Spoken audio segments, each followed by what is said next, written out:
بسم الله الرحمن الرحيم. بسم الله الرحمن الرحيم. الحمد لله رب العالمين، والصلاة والسلام على نبينا محمد وعلى آله وصحبه أجمعين. معزز ناظرین کرام، اللہ کی توفیق سے آج کی اس نشست میں ہم اپنے سبق کا آغاز سورۃ المزمل سے کریں گے۔ یہ بات 29ویں پارے کے شروع میں گزر چکی ہے کہ 29ویں پارے میں آنے والی تمام کی تمام صورتیں یہ مکی صورتیں ہیں، اور مکی صورتوں کے بارے میں اس سے پہلے کئی دفعہ یہ بات گزر چکی ہے کہ مکی صورتوں کے اندر اللہ رب العزت توحید کی باتیں، ذمہ داریوں کی باتیں، کچھ قیامت کی باتیں، انہی باتوں کے اوپر زیادہ توجہ رہی، کیونکہ مشرکین مکہ انہی دو سب سے بڑی باتوں کے منکر تھے۔ تو اللہ رب العزت نے اس سورہ مبارکہ میں اپنے رسول صلی اللہ علیہ وسلم کو نبوت کا ایک عظیم جو بھار تھا، عظیم جو ذمہ داری تھی، اس کو اٹھانے کے لیے اللہ رب العزت نے اپنے رسول صلی اللہ علیہ وسلم کو نسخہ کیمیا دیا کہ آپ اس نبوت کی ذمہ داری اور اس وزن اور اس بھار کو کیسے اٹھا سکتے ہیں۔ اس کے لیے کچھ مشق کروائی، کچھ ٹریننگ کروائی اللہ رب العزت نے اپنے رسول صلی اللہ علیہ وسلم کی۔ اللہ رب العالمین فرماتے ہیں، یا ایھا المزمل، اے اپنے آپ کو کپڑے میں اوڑھنے والے، قم اللیل الا قلیلا، رات کو قیام کرو مگر تھوڑا، نصفہ او انقص منہ قلیلا، آدھی رات قیام کرو یا اس سے بھی کم کرو، او زد علیہ، یا اس سے بھی کچھ زیادہ کر لو، یعنی آدھی رات کر لو، آدھی رات سے کم کر لو، آدھی رات سے زیادہ کر لو۔ اصل میں یوں سمجھ لیں کہ ابتدائے اسلام میں تہجد کی فرضیت کی بات تھی، کہ ابتدائے اسلام میں تہجد فرض کی گئی تھی، کہ اللہ رب العزت نے اپنے رسول کو اور صحابہ کو ابتدائے اسلام میں تہجد کا حکم دیا تھا کہ آپ لوگ تہجد پڑھیں گے۔ 1 سال تک یہ حکم رہا اور اس کے بعد اس حکم کو منسوخ کر دیا گیا۔ تو اللہ رب العالمین فرماتے ہیں، او زد علیہ، زیادہ کر لو یا کم کر لو، ورتل القرآن ترتیلا، لیکن تم نے قرآن کو بڑی ہی ترتیل کے ساتھ، ٹھہر ٹھہر کے، بڑی ہی محبت کے ساتھ پڑھنا۔ اللہ رب العالمین فرماتے ہیں، ہم ان قریب آپ کے اوپر ایک بھاری ذمہ داری عائد کریں گے، ان ناشئۃ اللیل ہی اشد وطئا واقوم قیلا، اور بلا شبہ یہ رات کو اٹھنا، رات کو اٹھ کے عبادت کرنا، یہ نفس کو کچلنے میں اور بات کرنے کے اندر درستگی کے اعتبار سے بہت ہی بہترین عمل ہے۔ یعنی تہجد ایک ایسا عمل ہے جس کے ذریعے سے اللہ رب العالمین انسان نفس کو مار دیتے ہیں۔ اور کیوں نہ انسان کا نفس مرے؟ جب انسان رات کے اندھیروں میں، جب ساری دنیا سو رہی ہو اور اپنے اللہ خالق اور مالک کے حکم پر لبیک کہتے ہوئے، اپنے خالق اور مالک کے حکم پر سرخم تسلیم کرتے ہوئے، اپنے خالق اور مالک سے جب پوری دنیا سو رہی ہو، باتیں کرنے کے لیے اپنے مالک کے در پہ آ جائے، تو کیوں نہ اس کا نفس مرے گا؟ یقیناً اس کا نفس مر جائے گا، اور بہت ہی شدت سے مر جائے گا۔ اور اس کے ساتھ ساتھ پھر اللہ رب العالمین اس کے قول و عمل کے اندر بہترین نعمتیں عطا فرمائیں گے، قول و عمل کے اندر بڑی ہی خیر اور برکت والے معاملات فرما دیں گے۔ اسی لیے رسول اللہ صلی اللہ علیہ وسلم اکثر اس بات کی نصیحت فرمایا کرتے تھے کہ علیکم بقیام اللیل، لوگو رات کی نماز کو لازم پکڑ لو، فإنہا دأبۃ الصالحین من قبلکم، یہ تم سے پہلے نیک لوگوں کا شیوا رہا ہے، اور تمہاری کامیابی اللہ رب العالمین نے اسی چیز کے اندر رکھی ہے کہ رات کی نماز کو لازم پکڑ لو۔ جب 1 سال گزرا تو اللہ رب العالمین نے پھر اس حکم کو منسوخ فرما دیا، لیکن درمیان میں اللہ نے کچھ قیامت کی باتیں کی، اور قیامت کی باتیں کرتے ہوئے اللہ رب العالمین فرماتے ہیں، یوم یجعل الولدان شیبا، کہ لوگوں اس دن سے ڈر جاؤ جس دن وہ بچے کو بھی بوڑھا کر دے گا۔ انتہائی شدت والا دن، انتہائی سختی والا دن، جس دن سختیاں بہت سخت ہوں گی اور انسان سب کچھ بھول جائے گا سوائے اپنے آپ کے، اور کسی چیز کی اسے پرواہ نہیں رہے گی، حتیٰ کہ بچہ بھی غم سے، تکلیف سے، شدت سے، پریشانی سے وہ بوڑھا ہو جائے گا۔ اللہ رب العالمین ہمیں اس دن کی سختیوں سے محفوظ فرمائے۔ تو 1 سال کے بعد اللہ رب العالمین نے اس حکم کو منسوخ فرما دیا، بلکہ یوں سمجھ لیں کہ سورت کا پہلا حصہ پہلے نازل ہوا اور سورت کا آخری حصہ وہ 1 سال کے بعد نازل ہوا۔ تو اللہ رب العالمین نے 4 عذروں کی بنیاد پر اس حکم کو منسوخ کر دیا۔ جو تہجد کی فرضیت کا حکم تھا، یہ عام و خاص سب کے لیے حکم تھا، اللہ کے رسول کے لیے بھی، صحابہ کے لیے بھی، سب کے لیے، لیکن بعد میں اس حکم کو منسوخ کر کے صرف رسول اللہ صلی اللہ علیہ وسلم پر تہجد کو فرض رہنے دیا گیا تھا۔ تو کیونکہ تہجد ایک بڑی ذمہ داری تھی اور آپ کے مقام اور منصب کا تقاضا تھا کہ آپ اللہ کی خوب عبادت کریں، اور رسول اللہ صلی اللہ علیہ وسلم نے واقعی خوب عبادت کی، اسی لیے تہجد آپ پر فرض تھی۔ لیکن اللہ رب العزت نے باقی مسلمانوں پر تہجد کے بارے میں نرمی فرماتے ہوئے 4 عذروں کی بنیاد پر اس کو منسوخ فرما دیا۔ اللہ رب العالمین فرماتے ہیں عَلِمَ أَن سَيَكُونُ مِنكُم مَّرْضَىٰ، ہم نے جان لیا ہے کہ تم میں مریض بھی ہوں گے، ان قریب تم میں مریض بھی ہوں گے، اب بھی ہیں اور بعد میں بھی ہوں گے۔ وَآخَرُونَ يَضْرِبُونَ فِي الْأَرْضِ يَبْتَغُونَ مِن فَضْلِ اللَّهِ، کچھ ایسے ہوں گے جو زمین میں تجارت کرنے والے ہوں گے۔ وَآخَرُونَ يُقَاتِلُونَ فِي سَبِيلِ اللَّهِ، کچھ ایسے ہیں جو اللہ کے راستے میں لڑنے والے ہوں گے۔ کچھ ایسے ہیں جو تم میں سے بیمار ہوں گے، کچھ پریشان ہوں گے۔ یعنی یہ سارے عذر اللہ رب العالمین نے خود گنوا کے کہ ان عذروں کی بنیاد پر میں اللہ تم کو تخفیف دے رہا ہوں۔ کیا تخفیف دے رہا ہوں؟ کہ فَقْرَؤُوا مَا تَيَسَّرَ مِنَ الْقُرْآنِ فَقْرَؤُوا مَا تَيَسَّرَ مِنْهُ، جو بھی اللہ تمہیں توفیق دے قرآن سے ضرور پڑھ لیا کرو، ضرور بس ضرور قرآن کی تلاوت کر لیا کرو۔ لیکن تہجد چھوڑ دینے کا، فرض کو ختم کر دینے کا مقصد یہ نہیں کہ تم اس سے غافل ہو جاؤ، اس کی فضیلت بڑی ہے، فضیلت بیان کی گئی اور امت کو ترغیب دلائی گئی کہ امت اس کی طرف راغب ہو، اور ساتھ ہی حکم دے دیا گیا فَقْرَؤُوا مَا تَيَسَّرَ مِنْهُ۔ اس سے مفسرین نے استدلال کیا ہے کہ چاہے آپ رات کو 2 رکعتیں پڑھ لیں، 4 پڑھ لیں، 6 پڑھ لیں، 8 پڑھ لیں، اللہ کے رسول کی سنت اتنی ہی تھی کہ آپ 8 رکھتے اور 3 وتر پڑھتے تھے۔ اور اگر کوئی بندہ سنت سمجھ کے نہیں پڑھنا چاہتا، وہ ویسے ہی ساری رات عبادت کرنا چاہتا ہے، تو پھر وہ بے شک ساری رات 2 کر کے نفل پڑھتا رہے، یہاں تک کہ اللہ کے رسول نے فرمایا صلاۃ اللیل مثنی مثنی مثنی، رات کی نماز 2 رکھتے ہیں۔ فَإِذَا خَشِيَ عَلَيْكُمُ الصُّبْحُ فَأَوْتَرَ بِوَاحِدَةٍ، جب صبح ہونے کے قریب ہو، اسے پتہ چل جائے کہ صبح ہونے کا وقت قریب ہے، تو 1 رکعت پڑھ کے ساری رات کی عبادت کو وتر کر لے۔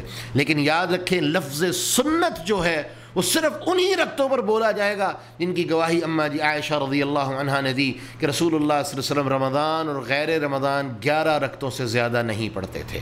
لیکن اس آیہ مبارکہ میں اشارہ دے دیا گیا اگر کوئی 11 نہیں پڑھ سکتا نہ پڑھے، کوئی حرج نہیں، 2 ہی پڑھ لے، 2 رکعتیں بھی اس کے لیے کافی ہو جانے والی ہیں۔ اور آخری چیز اس حوالے سے یاد رکھیں کہ اللہ کو عمل وہ پسند ہے چاہے وہ تھوڑا ہو لیکن وہ ہمیشگی کے ساتھ کیا جانے والا ہو۔ اللہ ہمیں اس کے اوپر استقامت عطا فرمائے۔ اس کے بعد سورۃ المدثر، اس سورہ مبارکہ میں 2-3 بیانات ہیں۔ نمبر 1، مشرکین کے ایک بہت بڑے بھیانک پروگرام کا اللہ رب العزت نے رد کیا ہے۔ دوسرا یہ کہ رسول اللہ صلی اللہ علیہ وسلم آپ پر جب وحی نازل ہوئی تو اس کے بعد 2 سال تک وحی کا سلسلہ منقطع ہوا، تو اس کے بعد اللہ رب العزت نے یہ سورہ مبارکہ نازل فرما کے آپ کو تبلیغ کا باقاعدہ طور پر حکم دیا۔ اور تیسری چیز، اللہ رب العالمین جنتیوں کو جہنمیوں کا منظر دکھائیں گے، جہنمیوں کی جھلک دکھائیں گے، جنتی جہنمیوں کو پہچانیں گے اور پھر کچھ سوال جواب ہوں گے، ان کا ذکر اللہ رب العزت نے سورہ مبارکہ میں کیا۔ سب سے پہلے اللہ رب العالمین فرماتے ہیں یا ایھا المدثر، اے لحاف اوڑھنے والے، قم فانذر، اٹھ، میں اللہ تجھے حکم دے رہا ہوں، قم فانذر، پس اب کھڑا ہو جا اور لوگوں کو ڈرا۔ کیا کرنا ہے؟ یعنی لوگوں کو دعوت دے۔ وَرَبَّكَ فَكَبِّرْ، اپنے رب کی عظمت اور کبریائی بیان کرو۔ وَثِيَابَكَ فَطَهِّرْ، اپنے کپڑوں کو پاک کر لیں۔ وَالرُّجْزَ فَاهْجُرْ، اور گندگی کو، پلیدگی کو، نپاکی کو، نجاست کو اپنے آپ سے دور کر لیں۔ یعنی کیا مطلب؟ کہ جو ظاہری نجاست ہے، جسم کی طہارت کا حکم دیا، اور ساتھ کیا حکم دیا کہ جو باطنی نجاست ہے، شرک جو مکہ کے اندر پھیلا ہوا ہے، اب آپ اللہ کی توحید کا اعلان کر کے اپنے باطن کو بھی واضح طور پہ ان کے سامنے وعدے کر دیں کہ میں تمہارے اس عمل سے براءت کرنے والا ہوں اور میں توحید پہ ہوں۔ جب بندہ توحید کا اعلان کر دیتا ہے تو شرک والی نجاست خود بخود اللہ رب العزت اس سے دور فرما دیتے ہیں۔ اور اس کے بعد اللہ رب العالمین فرماتے ہیں وَلَا تَمْنُن تَسْتَكْثِرْ، کہ آپ احسان کرنے والے نہ بنیں، وَلِرَبِّكَ فَاصْبِرْ، اور اپنے رب کے لیے صبر کرنے۔ اب وَلَا تَمْنُن تَسْتَكْثِرْ، احسان کی نیت، احسان کر کے زیادہ حاصل نہ کریں۔ یعنی کیا مطلب؟ کہ آپ نے کسی کے اوپر احسان نہیں جتانا، کسی کے اوپر احسان جتا کے اس سے کسی چیز کی خواہش نہیں رکھنی۔ وَلِرَبِّكَ فَاصْبِرْ، اور جو بھی معاملہ ہو اپنے رب کے لیے اس کے اوپر صبر کر کے بیٹھ جانا ہے۔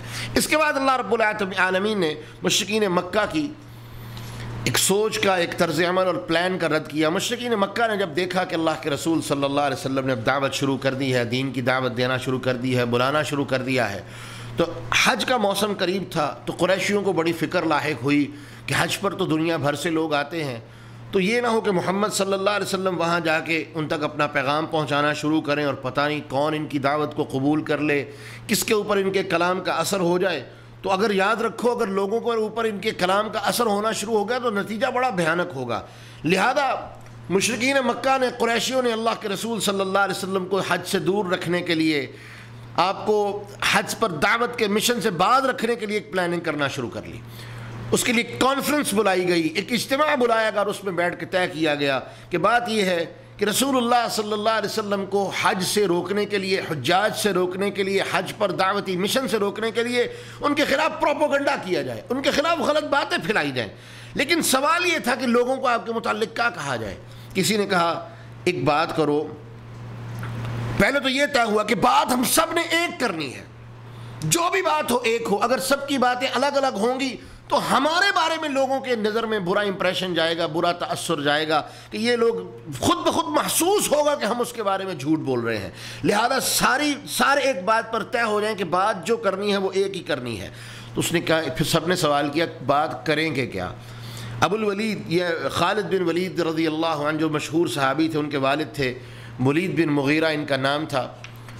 انہوں نے کہا کہ دیکھو بات یہ ہے، سب سے بڑا، یہ مکے کے بڑے سرداروں میں سے تھے. لوگوں نے کہا رسول اللہ صلی اللہ علیہ وسلم کے بارے میں ہم کہیں گے یہ کاہن ہے. تو ولید بن مغیرہ کہنے لگا کہ بات سنو، محمد میں تو کوئی کاہنوں والی بات نہیں ہے. انہوں نے کہا اچھا پھر شاعر ہیں. انہوں نے کہا ہم شاعری کے سارے دستور جانتے ہیں، محمد کے کلام میں تو شاعری والی بات ہی کوئی نہیں ہے. پھر انہوں نے کہا مجنوں کی بات کر لو کہ یہ دیوانے ہیں، پاگل ہیں، معاذ اللہ ثم معاذ اللہ.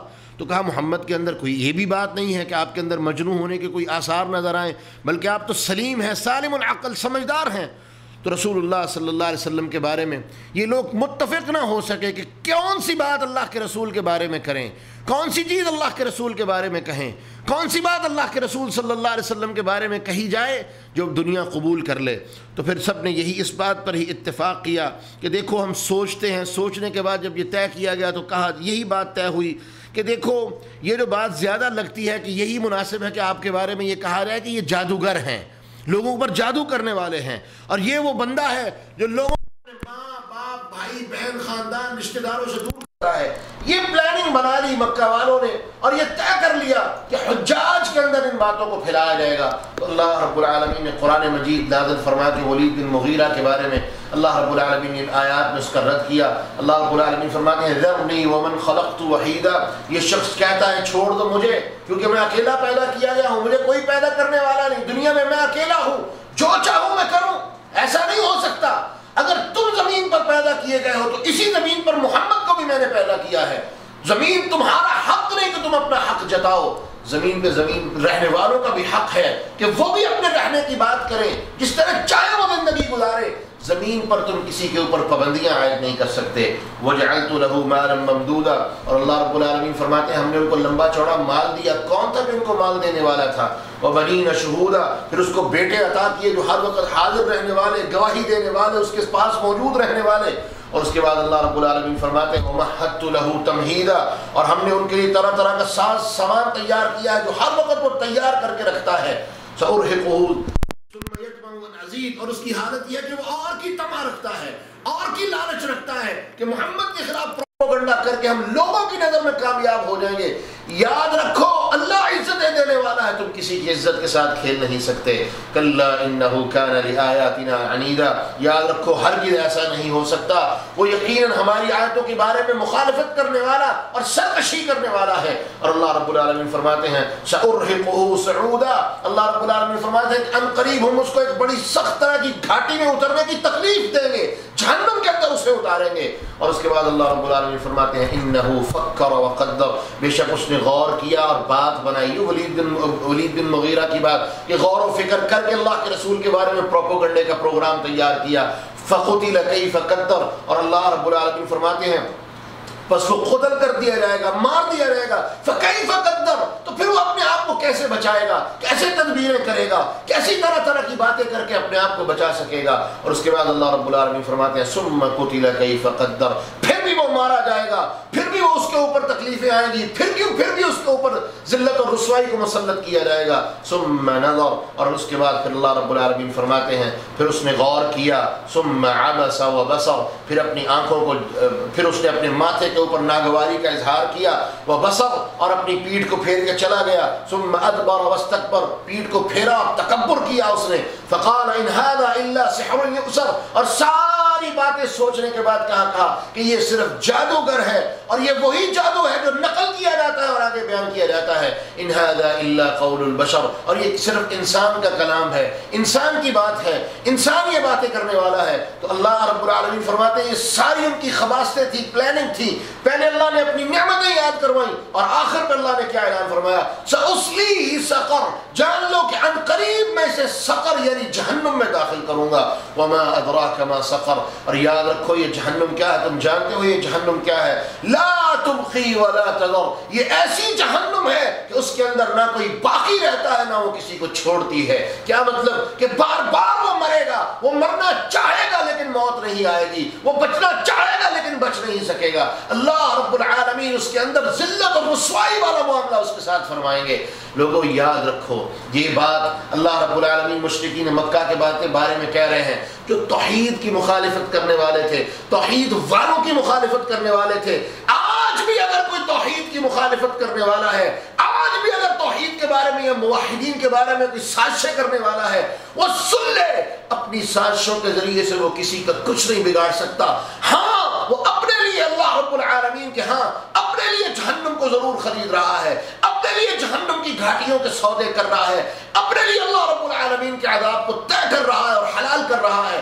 یاد رکھو توحید کا ذکر آنے کے بعد اللہ نے قرآن میں کہہ دیا ہے وَإِذَا ذُكِرَ اللَّهُ وَحْدَهُ اشْمَأَزَّتْ قُلُوبُ الَّذِينَ لَا يُؤْمِنُونَ بِالْآخِرَةِ، جب اللہ کا ذکر کیا جاتا ہے تو ان لوگوں کے دل سخت پڑ جاتے ہیں، ان لوگوں کو بڑی تکلیف ہوتی ہے، بڑی تنگی ہوتی ہے، بڑی پریشانی ہوتی ہے، بڑی دقت ہوتی ہے، ان کو ناگوار گزرتا ہے.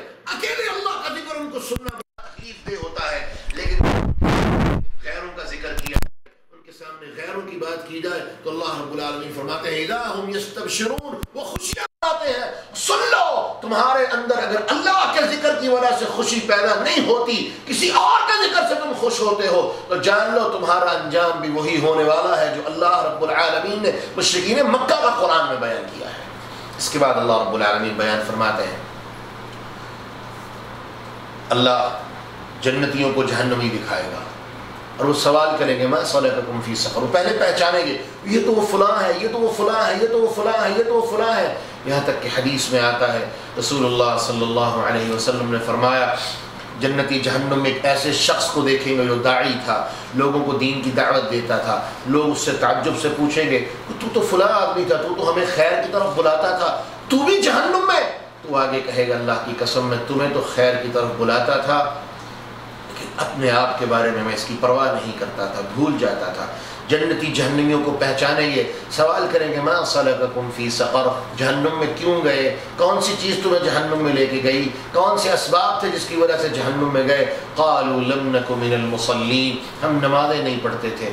اللہ نے نماز ساری عبادتوں میں رخصتیں دے دی ہیں. روزہ نہیں رکھ سکتے نہ رکھو، کسی کو رکھوا دو کوئی بات نہیں. حج کرنے کی استطاعت نہیں، کسی کو کروا دو کوئی بات نہیں. زکوٰۃ دینی ہے نہیں دے سکتے، کسی کو کہہ دو میری طرف سے زکوٰۃ دے دے، زکوٰۃ ادا ہو جائے گی. لیکن نماز کے بارے میں اور توحید کے بارے میں اللہ رب العالمین نے وعدہ فرما دیا جب تک تم اپنی توحید کا اعلان نہیں کرو گے اور اپنی عبادت خود نہیں کرو گے، اللہ رب العالمین نے قطعا اس کا کوئی متبادل نہ دیا ہے نہ قبول کیا ہے. نماز کی کوئی معافی نہیں. اللہ کے رسول نے وعدہ کہہ دیا بندے اور کافر کے درمیان فرق کرنے والی نماز ہے، بے نماز کافر ہے، مشرکوں میں اور مومنوں فرق کرنے والی نماز ہے. ساری باتیں نماز پہ آ کے ختم ہو جاتی ہیں. اس لیے بے نماز صحیح بات یہی ہے. لوگ آج کل کہتے ہیں کہ ایک بندہ اگر نماز کا اعلان کرتا ہے، مانتا ہے نماز کو لیکن پڑھتا نہیں، وہ مسلمان ہے. ایسا نہیں ہے. اگر وہ نماز پڑھنے والا نہیں، چاہے وہ نماز کو مانتا ہے یا نہیں مانتا، وہ نماز کو ضائع کرنے والا ہے، یہ کافر ہے. اور یہ اللہ کے رسول نے اس کے بارے میں فیصلہ دیا ہے. اور شیخ ابن الباز رحمۃ اللہ علیہ کہا کرتے تھے ایسا شخص جب مر جائے اس کی نماز جنازہ بھی نہیں پڑھی جائے گی اور اس کو مسلمانوں کے قبرستانوں میں بھی دفن نہیں کیا جائے گا. جو نماز نہیں پڑھتا اس کے اسلام سے کیا تعلق، جو نماز نہیں پڑھتا اس کا دین سے کیا تعلق، جو نماز چھوڑ دینے والا ہے وہ مومن کیسے، جو نماز چھوڑ دینے والا ہے وہ اسلام والا کیسے، وہ اپنا اللہ والا ہونے کا دعویٰ کیسا کر سکتا ہے، جبکہ یہی تو وہ عمل تھا جو اس کو اللہ والا بنا دیتا، یہی وہ عمل تھا جو اس کے اور کفر میں اور اس کے اسلام میں فرق کرنے والا تھا، اس نے اسے بھی ضائع کر دیا۔ اب یہ کیسے اپنے آپ کو اللہ والا کہہ سکتا ہے؟ اس لیے یاد رکھیں، اللہ رب العالمین نے حکم دے دیا کھڑے ہو کے پڑھو، نہیں پڑھ سکتے بیٹھ کے پڑھو، نہیں پڑھ سکتے لیٹ کے پڑھ لو، اشارے سے پڑھ لو، سفر میں ہو آدھی کر لو، سفر میں ہو جمع کر لو، 2 اکٹھی پڑھ دو، آدھی پڑھ لو، جہاد کے میدان میں ہو 1 رکعت پڑھ لو، 1 نماز پڑھ لو، معافی نہیں دی اللہ نے، ہر حالت میں پڑھنی پڑے گی، اور ساتھ یہ بھی وعدے کر دیا کہ کوئی بھی تمہاری جگہ پہ نہیں پڑھ سکتا، تمہیں خود ہی پڑھنی پڑے گی۔ تو اللہ فرماتے ہیں کہ جہنمی انہیں کہیں گے لم نکن من المصلین، ہم نمازیں نہیں پڑھتے تھے، ولم نکن نطعم المسکین، مسکینوں کو کھانے نہیں کھلاتے تھے، وکنا نخوض مع الخائضین، اور بحث کرنے والوں کے ساتھ بحث کرتے تھے، فضول جھگڑے کرتے تھے، دینداری کے بڑے دعوے تھے، چوکوں چوراہوں میں بیٹھ کے دین کی باتیں تو بڑی کرتے تھے، چائے کے ٹھیلوں اور کھوکھوں پہ بیٹھ کے چائے پی جاتی تھی اور دینداری پہ باتیں ہوتی تھی، مولویوں کا مذاق اڑایا جاتا تھا، دین کا مذاق اڑایا جاتا تھا، اور ہماری حالت یہ تھی کہ ہم خود نمازیں نہیں پڑھتے تھے اور دین کے اوپر کیچڑ اچھالنے والے تھے۔ اللہ رب العالمین نے پھر ان کا انجام بھی دکھا دیا کہ جہنم تمہارا ٹھکانہ ہے اور منتظر ہے، اور اللہ رب العالمین ہمیں جہنم سے محفوظ فرمائے، یہ بڑا ہی برا ٹھکانہ ہے۔ اس کے بعد سورۃ القیامہ، جیسے اس کے نام سے ظاہر ہے کہ اس کا نام قیامت کے نام پر رکھا گیا ہے، اور یہ اس سورہ مبارکہ میں اللہ رب العزت نے قیامت کے تمام منکروں کا اور ان کے شبہات کا مکمل واضح طور پر رد کر دیا ہے۔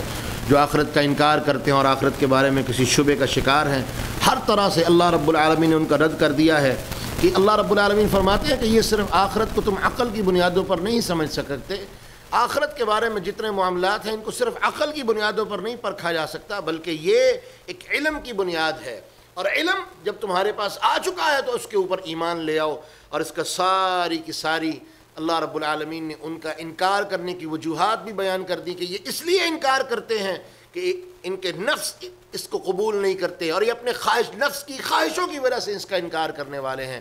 تو اللہ رب العالمین نے ان تمام چیزوں کا رد سورہ مبارکہ میں فرما دیا۔ اللہ رب العالمین فرماتے ہیں لا اقسم بیوم القیامہ، میں قیامت کے دن کی قسم کھاتا ہوں، ولا اقسم بالنفس اللوامہ، میں ملامت کرنے والے نفس کی قسم کھاتا ہوں۔ یہ نفس کی 3 قسمیں ہیں، نفس امارہ، نفس مطمئنہ، نفس لوامہ۔ سب سے بہترین نفس نفس مطمئنہ ہے جو اللہ پر راضی ہو جانے والا ہے۔ نفس لوامہ وہ نفس ہے جو خیر والا نفس ہے، جو انسان جب گناہ کرے، اللہ کی معصیت اور نافرمانی کے کام کرے، وہ اس کو ملامت کرتا ہے، اور اس کے خیر والے ہونے کی دلیل کہ اللہ رب العزت اس کی قسم اٹھا رہے ہیں۔ اور تیسرا ہے نفس امارہ، وہ نفس جو انسان کو گناہ کی طرف، برائی کی طرف، بے حیائی کی طرف چلانے والا، ابھارنے والا ہو۔ اللہ رب العالمین نے اس نفس کو بدترین نفس کہا ہے۔ تو اللہ رب العالمین فرماتے ہیں ایحسب الانسان ان لن نجمع عظامہ، انسان یہ سب سمجھتا ہے کہ ہم اس کی ہڈیاں اکٹھی نہیں کریں گے، بلا قادرین علی ان نسوی بنانا، اور لوگوں جان لو تمہاری نہ صرف کہ ہڈیاں اکٹھی کریں گے کہ بلکہ ایک ایک پور تمہاری انگلیوں کا، ایک ایک جوڑ اللہ رب العالمین فرماتے ہیں بہترین طرح سے ہم اس کو ری اسمبل کریں گے، قیامت کے دن پوری صحیح سالم حالت میں تمہیں اپنے سامنے کھڑا کریں گے۔ بل یرید الانسان لیفجر امامہ، اللہ رب العالمین چاہتے ہیں کہ انسان چاہتا ہے کہ اگلے پیچھے آنے والے ہر چیز کی میں نافرمانی کرتا رہوں، ایسا نہیں ہو سکتا۔ اس کے بعد اللہ رب العالمین نے اپنے رسول صلی اللہ علیہ وسلم کو نصیحت کی کہ میرے رسول اللہ صلی اللہ علیہ وسلم پر جب وحی آتی تھی تو آپ اس کو جلدی جلدی پڑھنے کی کوشش کرتے تھے تاکہ یاد ہو جائے، تو اللہ نے کہا آپ اطمینان کر لیں، آپ صبر کر لیں، ان علینا جمعہ وقرآنہ فاذا قرأناہ فاتبع قرآنہ ثم ان علینا بیانہ، ہم اس وحی کو آپ کے دل و دماغ میں محفوظ کر دیں گے، یہ ہماری ذمہ داری ہے، آپ کی زبان پہ اس وحی کو چلا دیں گے، یہ ہماری ذمہ داری ہے، ثم ان علینا بیانہ، اور اس وحی کا مفہوم، توضیح، تشریح وہ بھی ہم آپ کی زبان مبارک سے جاری کروا دیں گے، یہ بھی ہماری ذمہ داری ہے۔ اب یہ قرآن ایک اختصار والی کتاب ہے، اور اس کا بیان، اس کی تشریح، اس کی توضیح حدیث ہے، اور خود اللہ کہہ رہے ہیں کہ ہم آپ کو قرآن دینے والے ہیں اور آپ کو قرآن کا بیان بھی دیں گے، یعنی توضیح اور تشریح دیں گے، یہ بھی اللہ کی طرف سے ہے۔ منکرین حدیث، میں کل ہی ایک دیکھ رہا تھا کہ منکرین حدیث کے گروہ تراویحیں پڑھتے ہیں، قرآن میں تراویحوں کی دلیل کہاں ہے؟ قرآن میں تراویح پڑھنے کی دلیل کہاں سے ہے؟ وہ ذرا دکھا دیں۔ قرآن میں نماز پڑھنے کا طریقہ کہاں ہے؟ وہ دکھا دیں۔ قرآن میں کتنی نمازیں ہیں وہ ہمیں ثابت کر دیں۔ یہ ساری چیزیں قرآن سے کیسے، جب جب قرآن میں یہ چیزیں موجود نہیں تو پھر حدیث سے کیوں لیتے ہو؟ حدیث سے کیوں استدلال کرتے ہو؟ ضرورت پڑتی ہے تو حدیث کی طرف جاتے ہو اور حدیث کے حوالے دیتے ہو، اور جب ضرورت نہ رہے تو اس وقت تم صرف قرآن کی باتیں کرتے ہو۔ یہ تمہارے دل کا نفاق ہے، یہ کفر ہے جو تمہارے دل میں بیٹھا ہوا ہے۔ اللہ رب العالمین نے قرآن دیا، وہی اللہ اپنے رسول کو حدیث دینے والا ہے، وہی اللہ اپنے رسول کو جوامع الکلم دینے والا ہے، وہی اللہ اپنے رسول کو اس قرآن کی توضیح اور تشریح اور بیان عطا کرنے والا ہے۔ جو ایمان رکھتا ہے وہ فائدے میں ہے، اور جو ایمان نہیں رکھنے والا، منکرین حدیث کے اوپر امت کے علماء کا اتفاق ہے، جو حدیث کا کسی طرح سے بھی انکار کرتا ہے، چاہے ایک حدیث کا انکار کرنے والا نہ کیوں نہ ہو، ایک حدیث کا منکر کیوں نہ ہو، وہ دار اسلام سے خارج ہے، اس کا دین اسلام سے کوئی تعلق نہیں۔ اور اس کے بعد اللہ رب العالمین نے پھر ایک منظر بیان کیا، کلا اذا بلغت التراقی وقیل من راق، جب روح نکلتی ہے تو اللہ فرماتے ہیں یہ ہنسلی کی ہڈی تک آتی ہے، تو پھر کیا ہوتا ہے؟ والتفت الساق بالساق، اللہ رب العالمین فرماتے ہیں روح جسم سے نچوڑ کے نکالی جاتی ہے کہ پنڈلی کے ساتھ پنڈلی چڑھتی ہے، انسان ٹانگیں مارتا ہے، وہ روح نکل رہی ہوتی ہے، شدت کی تکلیف، اس وقت ڈھونڈتے ہیں کہ کوئی راقی دیکھو، کوئی دم کرنے والا دیکھو، طبیب ڈاکٹر دیکھو، وظن انہ الفراق، اللہ رب العالمین فرماتے ہیں اس وقت سب سمجھتے ہیں کہ کیا ہوگا، بس اب فراق کا وقت آ گیا ہے، جدائی کا وقت آ گیا ہے۔ والتفت الساق بالساق، پنڈلی کے ساتھ پنڈلی جڑے گی، ملے گی، روح نچوڑی جائے گی جسم سے۔ اللہ رب العالمین فرماتے ہیں جس طرح ہم یہ تمہاری روح کو قبض کرنے والے ہیں، اسی طرح دوبارہ تمہارے جسموں میں روحیں لوٹا کر ہم تمہیں زندہ کریں گے اور اپنے سامنے کھڑا کریں گے۔ اور اللہ رب العالمین سورہ مبارکہ کے آخر پر بیان فرماتے ہیں ایحسب الانسان ان یترک سدی، انسان سمجھتا ہے ہم یوں ہی اس کو اس کے حال پہ چھوڑ دیں گے، کوئی پوچھ گیچھ نہیں ہوگی، کیوں نہیں ہوگی؟ یقین ہوگا، یقیناً اس سے پوچھ گیچھ کی جائے گی۔ الم یک نطفۃ من منی یمنی، کیا انسان کی حقیقت اوقات اصلیت یہ نہیں تھی کہ یہ منی کا ایک قطرہ تھا جو گرانے والا تھا، گرایا جانے والا تھا، گرایا جاتا تھا، ایک نفس سے دوسرے نفس میں گرایا جاتا تھا، اس سے میں اللہ نے اسے پیدا کیا، اب تو اس کا وجود موجود ہے، سب کچھ موجود ہے، میں اللہ اس کو دوبارہ پیدا کرنا میرے لیے اس کو پہلی دفعہ پیدا کرنے سے زیادہ آسان ہے۔ ثم علقہ ثم كان علقۃ فخلق فسوى، اس کے بعد اللہ رب العالمین فرماتے اس منی کو ہم نے خون کا لوتھڑا بنایا، گوشت بنایا، سارا پروسیس، اور پھر اللہ رب العالمین فرماتے ہیں فخلق فسوى، اس کی پوری تکمیل کی، اس کو پورا انسان بنایا اور بہترین انسان بنایا۔ فجعل منه الزوجین الذکر والانثى، پھر ایک انسان سے دو کر دیا، میاں بیوی بنا دیا، جوڑا بنا دیا۔ الیس ذلک بقادر علی ان یحیی الموتى، اور لوگوں بتاؤ کیا اس کے بعد بھی تم اس بات پر یقین نہیں کرتے کہ ہم اس بات پر قادر ہیں علی ان یحیی الموتى، کہ جس طرح ہم نے تمہارا کوئی وجود نہیں تھا، عدم سے تمہیں وجود دیا، اب تو تمہارا وجود موجود ہے، صرف تم مر جاؤ گے، دوبارہ زندہ کرنے پر ہم قادر نہیں ہیں۔ اللہ تو بالکل قادر ہے۔ اور سلف صالحین کے بارے میں آتا ہے کہ اس سورہ مبارکہ کے آخر پر یہ کلمہ کہتے تھے بلا وَنَحْنُ عَلَى ذَلِكَ مِنَ الشَّاهِدِينَ، اللہ کیوں نہیں، تو بالکل قادر ہے، اور ہم اس بات پر گواہی دینے والے ہیں کہ اللہ تو بالکل مردوں کو زندہ کر سکتا ہے، اور جب چاہے گا مردوں کو زندہ کرے گا، تجھے کوئی روکنے والا نہیں اور کوئی طاقت تجھے پوچھ نہیں سکتی، اور تو ہر چیز پر قادر ہے، اور تیری قدرت یہی ہے کہ جب جو جہاں جیسا چاہے تو کر سکتا ہے، تجھے کوئی روکنے والا نہیں ہے۔ اس کے بعد سورۃ الدہر، سورۃ الدہر کے اندر دو چیزیں بڑی واضح ہیں۔ شروع میں اللہ رب العالمین، دہر کا معنی ہوتا ہے زمانہ، دوسرا نام اس سورت کا سورۃ الانسان بھی ہے کہ انسان، اس کی زندگی، اس کے معاملات اللہ رب العالمین نے سورت میں ڈسکس کیے ہیں۔ اللہ رب العالمین شروع میں بیان فرماتے ہیں انا خلقنا الانسان من نطفۃ امشاج، ہم نے انسان کو ایک ملے جلے قطرے سے پیدا کیا جو پانی اور منی اور اس طرح کی چیزوں سے ایک مکس قسم کا جو امیزش تھا، مکس قسم کا وہ امیزہ ہوتا ہے، اللہ فرماتے ہیں جس سے ہم نے اس کو پیدا کیا، نبتلی، اور پھر اس کو آزماتے ہیں، فجعلناہ سمیعا بصیرا، ہم نے اس کو آنکھیں دی، کان دی، عقل دی، سمجھ دی، پھر اس کو آزماتے ہیں۔ کس طرح آزماتے ہیں؟ انا ہدیناہ السبیل اما شاکرا و اما کفورا، یہ دو رستے ہیں، یہ ہدایت والا ہے، یہ گمراہی والا ہے، یہ شکر والا ہے یا ناشکری والا ہے، یہ بندگی والا ہے، یہ معصیت والا ہے، یہ خیر والا ہے، یہ شر والا ہے۔ اللہ فرماتے ہیں اس کو کھڑا کر کے دونوں رستے دکھا دیتے ہیں، اور پھر ہم آزماتے ہیں، خیر پر چلے تو اللہ فرماتے ہیں ہم آزماتے ہیں کہ یہ اپنی خیر میں اور مضبوط ہو جائے، شر پر چلے تو یہ اس کے لیے ویسی آزمائش بنا دی جاتی ہے اور اس کا اختتام جہنم جہنم پر ہوتا ہے۔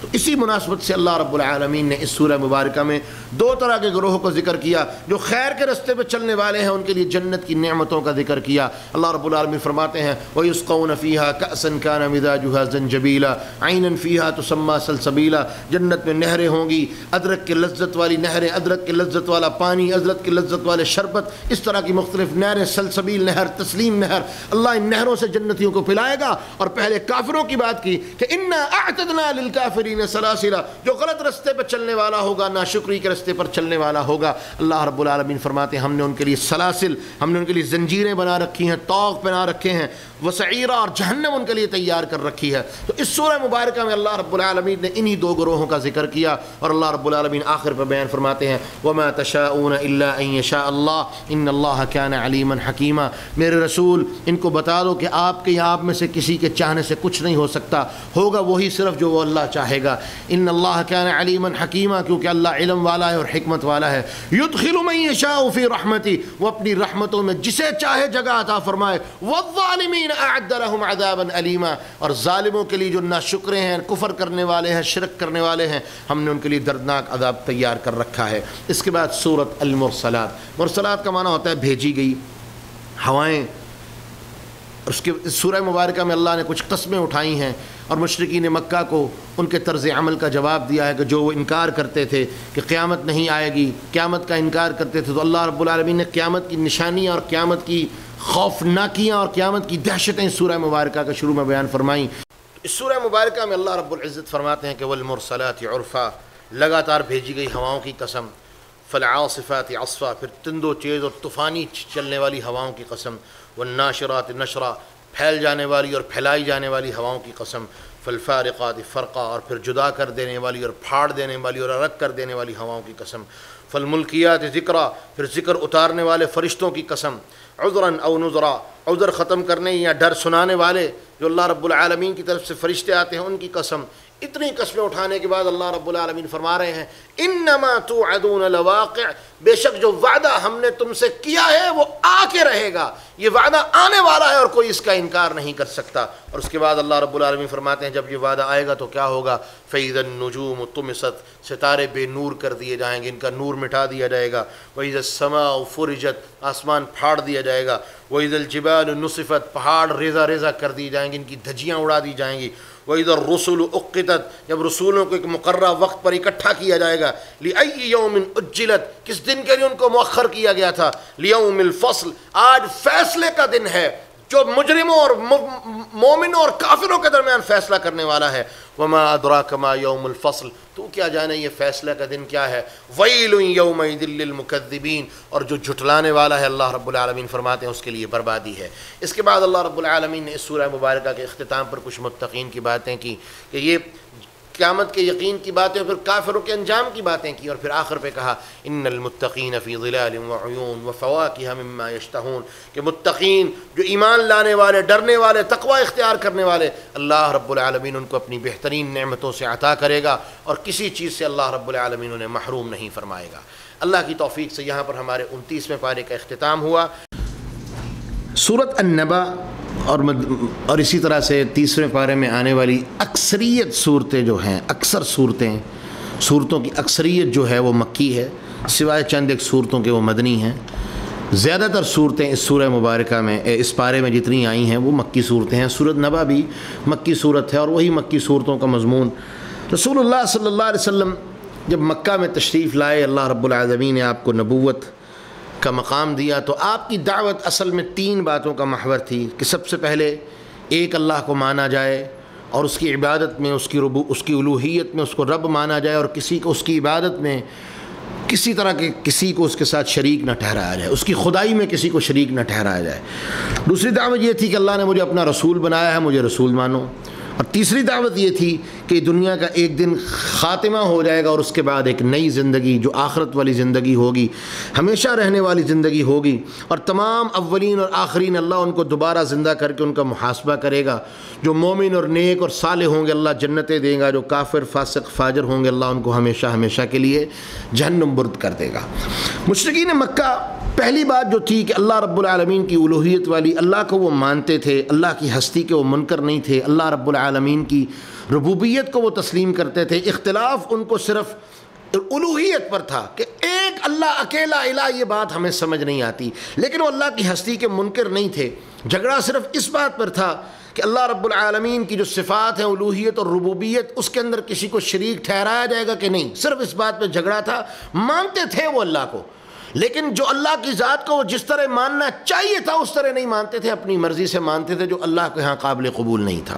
دوسری چیز یہ تھی مکہ کے دوسری بات کو بھی رسول اللہ صلی اللہ علیہ وسلم کی دعوت کہ میں اللہ کا رسول ہوں، مجھے رسول مانو، مجھ پر ایمان لاؤ، مجھے میری رسالت کو تسلیم کرو، اس کے لیے بھی وہ تیار تھے کہ یہ صادق ہیں، امین ہیں۔ انہوں نے جب دنیا کے معاملات میں اس طرح کی کوئی آپ کی ذات سے ایسی کوئی بات ثابت نہیں یا پتہ نہیں چل سکی، تو یہ اس طرح کے معاملے میں، رسالت الہیہ کے معاملے میں اور اس دعوے میں آپ یہ غلط کیوں ہوں گے؟ لیکن تیسری چیز جو تھی ان کے ہاں، پہلی دو باتیں اتنی الجھن کا سبب نہیں تھی جتنی تیسری چیز ان کے ہاں الجھن کا سبب تھی۔ جو یہ کہتے تھے ان کا یہ قطعاً ماننے کے لیے دل تیار نہیں تھا کہ کیسے پچھلے ہمارے سارے کیسے زندہ کیے جائیں گے، کیسے حساب ہوگا، ممکن ہی نہیں، ہم ماننے کے لیے تیار نہیں۔ اور اسی چیز کے اوپر وہ طرح طرح کے مذاق اڑاتے، طرح طرح کی حیرانگی اور تعجب کی باتیں کرتے، دھمکیاں دیتے۔ تو اللہ رب العالمین نے ان کے سامنے ان ساری باتوں کا جواب دے دیا کہ دیکھو، سب سے پہلے اللہ فرماتے ہیں عما یتساءلون، یہ آپ سے کس چیز کے بارے میں سوال کرتے ہیں؟ عن النبأ العظیم، وہ بڑی خبر کے بارے میں، بڑی چیز کے بارے میں سوال کرتے ہیں۔ نبا خبر سے مراد بڑی خبر، کون سی خبر؟ قیامت کی خبر۔ تو یہ آپ سے بڑی خبر کے بارے میں سوال کرتے ہیں، تو آپ فرما دیجیے الذی ہم فیہ مختلفون، وہ بڑی خبر جس کے بارے میں یہ اختلاف کرنے والے ہیں۔ کلا سیعلمون، جان لو کہ ان قریب یہ اس کو جان لیں گے، ان قریب یہ اپنی آنکھوں سے اس کو دیکھ لیں گے، جو آپ کہتے ہیں ان کے سامنے حق اور سچ ہو کے رہے گا۔ ثم کلا سیعلمون، ہرگز نہیں، ان قریب یہ اس کو جان لیں گے۔ ان کا اختلاف بالکل بے مقصد ہے، ان کا اختلاف ان کی ضد عناد پر مبنی ہے، ان کی عقل کی نقص پر مبنی ہے کہ یہ کہتے ہیں ہماری عقل میں یہ چیزیں نہیں بیٹھتی۔ اللہ کہتا ہے تمہاری عقل میں بیٹھتی ہیں کہ نہیں بیٹھتی، لیکن جان لو کہ یہ ہو کے رہے گا، اور ہرگز ایسا نہیں ہو سکتا کہ ایسا نہ ہو، یہ ہوگا، ضرور ہوگا، اور تم اپنی آنکھوں سے دیکھو گے کہ اللہ کی طرف سے اس کی قیامت یہ برپا کی جائے گی، یہ خبر آئے گی، اللہ کا حکم تم پر آئے گا، تم سب دوبارہ اللہ کے سامنے زندہ کر کے اس کے سامنے کھڑے ہوگے، اور اللہ تم سے سوال جواب کرے گا۔ اور اس کے بعد اللہ رب العالمین نے یہ 6 مگوئیاں آخرت کے بارے میں ان کی ہر محفل میں ہوتی تھی، ہر محفل میں ان کا موضوع یہی تھا کہ دیکھو کس طرح سے، کون زندہ کرے گا، کس طرح زندہ کرے گا، یہ سارا کیسے۔ تو اللہ رب العالمین پھر ان کو کچھ نشانیاں بتا رہے ہیں کہ دیکھو تمہارا اپنا وجود، اس کی بھی ایک انتہا ہے، یہ دنیا کا جتنا سسٹم ہے اس کی بھی ایک انتہا ہے، کہ فطرتی بات ہے کہ یہ کوئی کھیل تماشا نہیں ہے، یہ اس خالق کی تخلیق ہے، جب چاہے اسے ختم کر دے گا، جب چاہے اسے پیدا کر دے، یہ اس کی تخلیق ہے، اس کی مرضی اور منشا ہے۔ انسان کا اپنا جسم بھی اس کی بہترین دلیل ہے کہ انسان کا جسم کبھی مستقل رہنے کے لیے بنا ہی نہیں، جب تک اس کو بنا نہ دیا جائے، اس کے اندر لگائے کہ جو دنیاوی اعتبار سے ہمارا جسم ہے، اس کے اندر جتنے ایلیمنٹس، معاملات، ذرات اللہ رب العالمین نے فٹ فرمائے ہیں، وہ کبھی بھی ہمیشہ رہنے کے لیے نہیں ہیں۔ فطرتی بات ہے، عمر کے ساتھ ساتھ انسان جوان ہوتا ہے، اور پھر جوانی کے ساتھ بڑھاپے کی طرف جاتا ہے، کہ انسان کا جسم جہاں بچپن سے سفر شروع ہوا تھا اسی بچپن پہ انسان آ کے ٹھہرتا ہے، اور پھر اللہ نے اس کو عدم سے وجود دیا تھا، اللہ رب العالمین اس کو مار دیتے ہیں، اور پھر اللہ اس کو دوبارہ زندہ کر کے حساب کتاب کے بعد پھر ایک ہمیشہ کی زندگی جنت اور جہنم کی شکل میں عطا فرمائیں گے۔ تو اللہ رب العالمین پھر اپنی نشانیاں ان کو دکھا رہے ہیں کہ دیکھو الم نجعل الارض مہادا، ہم نے زمین کو فرش نہیں بنایا، جب چاہیں اس فرش کو توڑ دیں، والجبال اوتادا، پہاڑوں کو میخیں بنا کے ٹھونک دیا تاکہ زمین اپنی جگہ سے ہل نہ سکے، جب چاہیں ان پہاڑوں کو اڑا دیں، زمین کی کیا اوقات ہے، خود بخود ہل کے الٹ پلٹ ہو جائے گی۔ وَخَلَقْنَاكُمْ أَزْوَاجًا، ہم نے تم کو جوڑے جوڑے بنا دیا، وَجَعَلْنَا نَوْمَكُمْ سُبَاتًا، رات بنائی تاکہ تم آرام کر سکو، وَجَعَلْنَا اللَّيْلَ لِبَاسًا، رات کو تمہارے لیے لباس بنا دیا کہ تاکہ تم اس رات میں آرام کر سکو، چین کا ذریعہ بنا دیا، لباس بنا دیا، میاں بیوی کے تعلق کا ذریعہ بنا دیا، وَجَعَلْنَا النَّهَارَ مَعَاشًا، دن کو تمہارے معاش کے لیے بنا دیا، وَبَنَيْنَا فَوْقَكُمْ سَبْعًا شِدَادًا، آسمان تمہارے اوپر 7 آسمان بڑے ہی مضبوط زبردست قسم کے بنا دیے، وَجَعَلْنَا سِرَاجًا وَحَّاجًا، ان کے اندر لالٹینیں اور بڑی خوبصورت ہم نے چراغ اللہ رب العالمین فرماتے ہیں، اور ایک بڑا سارا چراغ سورج کی شکل میں لگا دیا، اور ستاروں کی شکل میں چھوٹے چھوٹے چراغ لگا دیے، وَأَنزَلْنَا مِنَ الْمُعْصِرَاتِ مَاءً ثَجَّاجًا، اور ہم نے بادلوں سے برسنے والا، لگاتار برسنے والا پانی نازل کیا، لنخرج به حبا ونباتا، کہ تاکہ زمین سے ہم اناج نکائیں، غلہ نکائیں، پودے اگائیں، باغات اگائیں، یہ سارا کچھ تمہارے لیے ہے۔ لیکن جان لو ان ساری چیزوں میں کوئی چیز بھی مستقل رہنے والی نہیں ہے۔ آسمان سے پانی آ جائے گا، باغات ختم، آسمان سے پانی آنا بند ہو جائے گا، زمین کا پورا اناج ختم، کوئی چیز بھی مستقل رہنے کے لیے نہیں۔ یہ اللہ نے جتنی چیزیں تمہیں دی ہیں صرف نشانیاں دی ہیں کہ دیکھو جس طرح یہ چیزیں ختم ہو جائیں گی اللہ تمہیں بھی ختم کر دے گا، اور جب اللہ چاہے اس زمین کو حکم دے اللہ آسمان سے بارش بھیجتا ہے، زمین اپنا اناج اگانا شروع کر دیتی ہے۔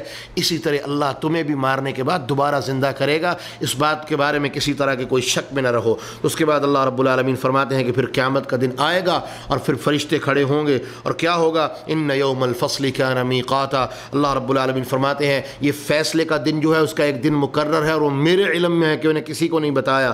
یوم ينفخ فی الصور فتأتون افواجا، سور پھونکا جائے گا اور پھر گروہوں کی شکل میں میدان محشر میں جمع ہو جاؤ گے۔ وفتحت السماء، پھر آسمان کھول دیا جائے گا اور اس کے دروازے ہوں گے۔ وسیرت الجبال فکانت سرابا، اور پہاڑ ہواؤں کے اندر ریزہ ریزہ کر کے اڑا دیے جائیں گے اور وہ سراب کی طرح محسوس ہوں گے۔ اور آخر میں اللہ رب العالمین فرماتے ہیں کہ قیامت کا دن ایسا دن ہوگا کوئی کسی کے کام نہیں آئے گا، متقین کے لیے جنتیں ہوں گی، پوری دنیا دہشت میں ہوگی، حتیٰ کہ فرشتے بھی اللہ رب العالمین کے سامنے یوم یقوم الروح والملائکۃ صفا، فرشتے بھی، جبریل بھی، فرشتوں کا سردار، سارے کے سارے اللہ رب العالمین کے سامنے صف بنا کے کھڑے ہوں گے۔ یوم یقوم الروح والملائکۃ صفا لا یتکلمون، کوئی دم نہیں مارے گا، سانس نہیں نکلے گا، چڑیا پر نہیں مارے گی، سب کے سب خاموش کھڑے ہوں گے۔ الا من اذن له الرحمن، وہی بات کرے گا جسے اللہ جواب دے گا، اور جو بھی بات ہوگی وقال صوابا، صرف ایک ہی بات ہوگی، حق کی، خیر کی، درست اور صحیح بات ہوگی، شر والی، ظلم اور زیادتی والی، گناہ اور معصیت والی کوئی بات وہاں پر نہیں ہوگی۔ تو اللہ رب العالمین فرماتے ہیں ذالک الیوم الحق، یہ حق والا دن ہے، کوئی اس کے بارے میں شک میں نہ رہے۔ اللہ رب العزت نے مشرکین مکہ کے تمام شکوک اور شبہات دور کر دیے، لیکن فطرتی بات ہے یہ شکوک اور شبہات صرف اسی کے دور ہو سکتے ہیں جو اللہ رب العالمین کی ذات پر ایمان رکھنے والا ہو۔ جو ایمان رکھنے والا نہیں اس کے لیے یہ قصے اور کہانیاں ہی ہیں۔ سورۃ النازعات یہ سورۃ نبا کے بعد نازل ہوئی، اور ترتیب میں بھی اسی طرح سے سورۃ نبا کے بعد ہی نازل ہوئی، اور یہاں قرآن میں بھی اس کی ترتیب ایسے ہی ہے۔ سورۃ نازعات کے اندر بھی وہی موضوع ہے جو سورۃ نبا کے اندر تھا، کہ آخرت کی باتیں اور جو اس کا انکار کرنے والے ہیں اس کی باتیں، اور پھر اللہ رب العالمین نے کچھ فرشتوں کی قسمیں اٹھائیں سورہ مبارکہ کے شروع میں، جو اللہ کے حکم سے اس پوری کائنات کا نظام چلا رہے ہیں۔ اور اللہ رب العالمین ان فرشتوں کی قسمیں اٹھانے کے بعد کہتے ہیں کہ یوم ترجف الراجفہ، ایک زلزلہ آئے گا، اور بڑا ہی ایک سخت قسم کا زلزلہ جو ہر چیز کو ہلا کے رکھ دے گا۔ یہ اللہ کے حکم سے ہوگا، اور جس طرح اللہ چاہیں گے ہوگا، فرشتے آ کے زمین کو ہلائیں گے، یہ اللہ کی طرف سے ہوگا۔ تتبعها الرادفہ، اور اس کے بعد اللہ رب العالمین فرمائیں گے اس کے بعد پیچھے ایک اور آنے والا زلزلہ ہوگا جو قیامت کا اور بڑا زلزلہ ہوگا۔ اور اللہ رب العالمین فرماتے ہیں قلوب یومئذ واجفہ، وہ آخرت جس کا تم انکار کرتے ہو اس دن کیا ہوگا کہ کئی دل دھڑکنے والے ہوں گے شدت کے ساتھ، اتنی شدت سے کہ منہ سے باہر آ جائیں، سینہ پھاڑ کے باہر آ جائیں۔ ابصارها خاشعہ، آنکھیں کھلی کی کھلی رہ جائیں گی۔ یقولون انا لمردودون فی الحافرہ، مردے قبروں سے اٹھیں گے اور عجیب و غریب طرح کے سوال کریں گے کہ کس نے اٹھایا، دوبارہ کیسے زندہ کر دیے گئے۔ یہ ساری چیزیں اللہ رب العالمین فرما رہے ہیں کہ قیامت کے اندر کسی طرح کا کوئی انکار نہیں ہے۔ اس کے بعد اللہ رب العالمین نے موسیٰ علیہ السلام اور فرعون کا کچھ ذکر کیا، اور آخر پر اللہ رب العالمین نے دو لوگوں کی بات کی، ایک جنتیوں کی اور جہنمیوں کی۔ اللہ رب العالمین فرماتے ہیں فَإِذَا جَاءَتِ الطَّامَّةُ الْكُبْرَى، جب سب سے بڑی نشانی آ جائے گی جو ہر چیز کو ڈھانپ لینے والی ہوگی، بڑی مصیبت ہوگی، ہر چیز پر چھا جانے والی ہوگی۔ اللہ رب العالمین فرماتے ہیں یوم یتذکر الانسان ما سعی، یہ وہ دن ہوگا جس دن انسان کو یاد آئے گا کہ جو وہ دنیا میں کرتا رہا۔ کیا کا یاد آئے گا؟ وبرزت الجحیم لمن یرا، اور اللہ رب العالمین فرماتے ہیں کہ جہنم کو ظاہر کر دیا جائے گا اور ہر چیز ہر کوئی اسے دیکھے گا، سب کے سامنے ہوگی۔ تو پھر دو طرح کے لوگ ہوں گے، فاما من طغى، وہ لوگ جو حد سے نہ تجاوز کر جانے والے تھے، سرکشی کرنے والے تھے، وآثر الحیات الدنیا، دنیا کو ہی سب کچھ سمجھ لیا، دنیا کی زندگی کو ترجیح دی، دنیا کے اندر ہی دل لگا کے بیٹھے رہے، فإن الجحیم هی المأوى، یہ جہنم جو اس کو دکھائی جائے گی اس کا ٹھکانہ ہوگا۔ فاما من خاف مقام ربی، وہ جو اللہ کے سامنے کھڑے ہونے سے ڈر گیا، ونہى النفس عن الهوى، اور اپنے نفس کو اس نے خواہشات سے روک لیا، فإن الجنة هی المأوى، جنت اس کا ٹھکانہ ہوگی۔ اور اللہ رب العالمین فرماتے ہیں یسألونک عن الساعۃ ایان مرساها فیم انت من ذکراها الی ربک منتہاها، ساری باتیں اللہ نے وعدے کر دی کہ یہ آپ سے قیامت کے بارے میں سوال کرتے ہیں تو جان لو وہ آ کے رہے گی، اور اس تمہارے رب کے پاس جانا ہی تمہاری انتہا ہے، اور اس کے سامنے کھڑے ہو کے تم اس کا جواب دو گے۔ تو اس کے بعد اللہ رب العالمین نے اگلی سورت عبس بیان کی۔ اس سورہ مبارکہ کا نزول کچھ اس طرح سے ہے کہ عبداللہ ابن ام مکتوم ایک نبینہ صحابی تھے، یہ غریب اور مسکین لوگ تھے، رسول اللہ صلی اللہ علیہ وسلم سے مسائل پوچھنے کے لیے، کچھ دین کے بارے میں چیزیں پوچھنے کے لیے اللہ کے رسول کے پاس آتے تھے۔ لیکن مشرکین مکہ جب اللہ کے رسول ان کی مجلسوں میں بیٹھے ہوتے تھے، ان سرداروں کو یہ بات بڑی ناگوار گزرتی تھی کہ ہماری مجلسوں میں کوئی غریب بندہ نہ آئے۔ وہ اس بات کو بڑا ناگوار اور بڑی ناگواری کا اظہار کرتے تھے، اور رسول اللہ صلی اللہ علیہ وسلم بھی اس چیز کو ناپسند کرتے تھے کہ دیکھو اگر یہ دین کی دعوت سن رہے ہیں، دین کی باتوں کو قبول کر رہے ہیں، میرے پاس کچھ وقت بیٹھ جاتے ہیں، تو اگر یہ ان کا اعتراض ہے کہ کوئی میرے پاس نہ آئے تو ٹھیک ہے کوئی نہ آئے۔ آپ کی بھی یہی خواہش تھی کہ نہ کوئی آئے تاکہ یہ میری باتیں سن لیں، اور اللہ کے رسول کی خواہش کیوں تھی کہ یہ میری باتیں سن کے ایمان قبول کر لیں، ایمان لے آئیں، اور وہ تو مومن ہو ہی چکے ہیں، انہوں نے مجھ سے کوئی بات پوچھنی ہے تھوڑا صبر کر لیں، میں جب ان کے پاس آ جاؤں گا مجھ سے پوچھ لیں۔ تو کیا ایسا ہے اگر کوئی ان کے پاس آتا تو رسول اللہ صلی اللہ علیہ وسلم، مشرکین مکہ کے سردار بھی ناگواری کا اظہار کرتے تو رسول اللہ صلی اللہ علیہ وسلم بھی کبھی کبھار بے رخی کا اظہار کر دیتے۔ تو اللہ رب العالمین نے اس کا جواب دینے کے لیے اور آپ کے اس طرز عمل کے بارے میں اس سورہ مبارکہ کو نازل فرما دیا۔ اللہ رب العالمین فرماتے ہیں عبس وتولی، آپ نے غصہ کیا اور منہ پھیر لیا، آپ نے اپنے ماتھے پہ شکنیں ڈالیں اور اپنے منہ کو پھیر لیا۔ ان جاءہ الاعمی، کہ آپ کے پاس ایک اندھا آیا، نبینہ آیا، آپ سے کچھ پوچھنے کے لیے آیا، عبداللہ ابن ام مکتوم۔ وما یدریک لعلہ یزکی، آپ کیا جانیں، آپ کو کیا معلوم کہ کون سی چیز فائدہ دینے والی ہے، کون سی چیز پاکیزہ ہے، کون سی چیز پاکیزگی حاصل کر لینے والی ہے۔ او یذکر فتنفعہ الذکریٰ، کون سی چیز ہے جو نصیحت حاصل کرے، نصیحت کو قبول کر لے اور وہ نصیحت اس کو فائدہ دے۔ اما من استغنی فانت لہ تصدی، اے میرے رسول صلی اللہ علیہ وسلم، جو بندہ بے پرواہ ہو گیا، فانت لہ تصدی، اور آپ اس کے پیچھے پڑے ہوئے ہیں کہ بار بار دین کی دعوت سنا رہے ہیں اور وہ آپ سے بے پرواہی کر رہا ہے، تو جان لے وما علیک الا یزکی، یہ آپ کی ذمہ داری نہیں ہے کہ آپ اس کو پاکیزہ کر کے چھوڑیں، دین قبول کروا کے چھوڑیں، اس کو اس کے حال پہ چھوڑ دیں۔ اس کو دعوت دے دی ہے، قبول کر لیتا ہے ٹھیک، نہیں کرتا اس کو اس کے حال پہ چھوڑ دیں۔ واما من جاءک یسعی، لیکن یہ جو آپ کے پاس چل کے آیا ہے، کوشش کرتا ہوا آپ کے پاس آیا ہے، وہو یخشی، یہ اللہ سے ڈرنے والا ہے اور وہ ڈرتا بھی ہے، آپ کا بھی احترام کرتا ہے اور اللہ سے ڈرتا بھی ہے۔ فانت لہ تلہی، اور آپ اس سے بے توجہی کرتے ہیں، آپ اس سے اپنے چہرے کو پھیر لیتے ہیں، یہ بات آپ کو زیبا نہیں۔ کلا انہا تذکرہ، جان لو یہ نصیحت ہے، فمن شاء ذکر، اور یہ اس کے لیے جو اسے خود قبول کرے، زبردستی کسی کو قبول نہیں کروائی جا سکتی۔ کیا مطلب کہ رسول آپ ان کے پیچھے پڑے رہتے ہیں، ان کی خواہشوں کے پیچھے کہ یہ سن لیں، مان لیں، قبول کر لیں، آپ چاہتے ہیں کہ جو یہ چاہتے ہیں آپ اس طرح ان کو دین سنا دیں، حتیٰ کہ انہوں نے یہ کہا کہ آپ کا کوئی ساتھی ہماری مجلسوں میں نہ آئے، آپ اس بات کے لیے بھی تیار ہو گئے ہیں۔ جان لے جو آپ پہ ایمان لے آیا ہے وہ ان سے کہیں قیمتی اور اعلیٰ ہے، وہ اللہ سے ڈرنے والا ہے، وہ آپ سے محبت کرنے والا ہے، دین کی تڑپ لے کے آپ کے پاس آنے والا ہے۔ یہ تو وہ ہیں جن کے پاس آپ بیٹھتے ہیں، مجبوراً یہ آپ کی باتیں سنتے ہیں، جب آپ دین کی باتیں سناتے ہیں تو بے رخی اختیار کرتے ہیں، دین کی باتیں ان کو سننے کی ضرورت نہیں، آپ بھاگ بھاگ کے ان کے پیچھے جاتے ہیں۔ میرے رسول آپ ان کی پرواہ کریں جو آپ کے پیچھے آتے ہیں، آپ کو ان کی پرواہ کرنے کی ضرورت نہیں جن کے پیچھے آپ جاتے ہیں۔ اللہ چاہتا تو ان کو ہدایت دے دیتا، اللہ نے نہیں چاہا، ان کو ہدایت نہیں دی۔ اور جان لو فمن شاء ذکر، یہ اللہ کی طرف سے نصیحت ہے، اور نصیحت جو قبول کرے گا، جو نصیحت قبول کرنا چاہے گا اللہ اس کو دے دے گا، جو نصیحت کو قبول کرنا نہیں چاہے گا آپ جتنی مرضی محنت کر لیں فائدہ ہونے والا کوئی نہیں ہے۔ اور اس کے بعد اللہ رب العالمین نے سورہ مبارکہ کے آخر پر کچھ قیامت کی باتیں کی، بالکل اسی طرح جو سورۃ معارج میں آئیں کہ اللہ رب العالمین فرماتے ہیں کہ یوم یفر المرء من اخیہ، تم قیامت کا انکار کرتے ہو تو جان لو کہ ہر بندہ اپنے بھائی سے بھاگنے والا ہوگا، انسان ہر چیز سے بھاگ جائے گا، اولاد سے، باپ سے، ماں سے، بیوی سے، بچوں سے، رشتہ داروں سے، سب سے بھاگ جائے گا، اور اس کی ایک ہی خواہش ہوگی کہ میں جس طرح بھی ہو سکے آج جہنم سے بچ جاؤں۔ تو اللہ رب العالمین فرماتے ہیں کہ جہنم سے بچاؤ صرف عمل کی وجہ سے ہوگا، اور جنت میں داخلہ صرف عمل کی وجہ سے ہوگا۔ تو یاد رکھو کسی کافر کو اس کا عمل اور اس کی نافرمانی اللہ رب العالمین کے ہاں بچا نہیں سکے گی۔ اس کے بعد سورۃ التکویر، تکویر کا موضوع، تکویر کا معنی ہوتا ہے اذا الشمس کورت، یہ لپیٹ دیا جانا، تقویر یعنی لپیٹ دیا جانا۔ تو اس سورہ مبارکہ میں دو موضوع بیان کیے گئے ہیں، ایک قیامت کے برپا ہونے کے مناظر، اور دوسرا رسالت کی حقیقت کہ رسالت جو رسول اللہ صلی اللہ علیہ وسلم منصب رسالت لے کے آئے ہیں یہ حق ہے، اور قیامت دو حصوں میں ہوگی کہ پہلے مرحلے میں موجودہ کائنات تباہ کر دی جائے گی، اور دوسرے مرحلے میں اللہ رب العالمین فرماتے ہیں کہ ہم جنوں انسانوں سب کو زندہ کر کے اپنے سامنے کھڑا کریں گے۔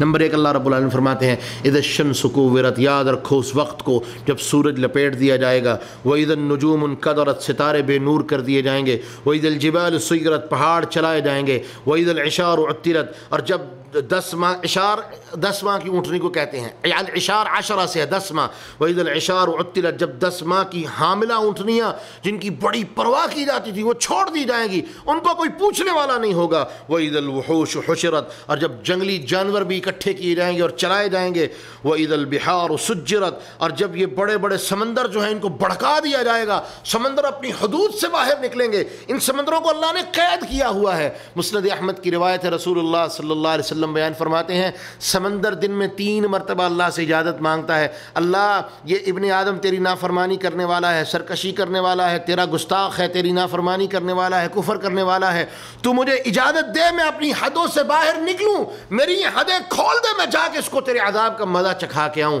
تو رسول اللہ صلی اللہ علیہ وسلم فرماتے ہیں فَيُمْسِكُ اللَّهُ بِمَنِّهِ وَفَضْلِهِ، اللہ اس سمندر کو اپنا فضل اور احسان فرماتے ہوئے روک لیتے ہیں، لیکن قیامت سے پہلے وَإِذَا الْبِحَارُ سُجِّرَتْ، اللہ ان سمندروں کی رکاوٹوں کو کھول دے گا اور یہ ہر چیز کو ملیا میٹ کر دیں گے۔ اور اس کے بعد اللہ رب العالمین فرماتے ہیں پھر میدان محشر کا منظر آئے گا کہ وَإِذَا النُّفُوسُ زُوِّجَتْ، جب نفسوں کو ان کی روحوں کے ساتھ ملا دیا جائے گا، وَإِذَا الْمَوْءُودَةُ سُئِلَتْ، اس دن پھر زندہ درگور کی گئی بچی وہ سوال کی جائے گی، بِأَيِّ ذَنبٍ قُتِلَتْ، وہ سوال کرے گی مجھے کیوں قتل کیا، یعنی سب کچھ کھل کے سامنے آ جائے گا، ہر چیز سامنے ہوگی۔ وَإِذَا الصُّحُفُ نُشِرَتْ، صحیفے کھولے جائیں گے، وَإِذَا السَّمَاءُ كُشِطَتْ، اور جب اللہ رب العالمین فرماتے ہیں آسمان کی کھال اتار دی جائے گی، لپیٹ دیا جائے گا، اس کو ختم کر دیا جائے گا، وَإِذَا الْجَحِيمُ سُعِّرَتْ، جہنم بھڑکائی جائے گی، وَإِذَا الْجَنَّةُ أُزْلِفَتْ، جنت قریب لائی جائے گی، اس کو سجایا جائے گا، جنتیوں کے لیے تیار کیا جائے گا، عَلِمَتْ نَفْسٌ مَا أَحْضَرَتْ، اور ہر جان پھر اس دن اپنا اپنا پورے کا پورا معاملہ اللہ رب العالمین کے دربار میں ہر چیز کو حق سچ دیکھ لے گی۔